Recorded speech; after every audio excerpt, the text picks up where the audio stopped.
Esta mañá a xente non se poñía de acordo se este temporal fora máis ou menos dañino que o Klaus.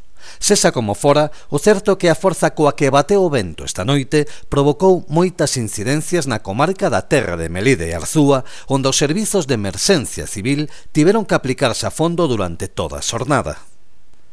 A caída de árboles nas estradas foi a nota predominante, caídas que se agravaban cando o árbole caía enriba de un tendido eléctrico ou telefónico.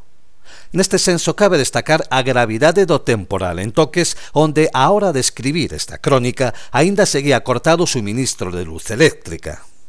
Tamén é de sinalar os danos materiais producidos en Toques, concretamente nunha explotación onde unha parede caeu enriba da maquinaria e nunha granxa onde a forza do vento fixo desaparecer un tercio do tellado.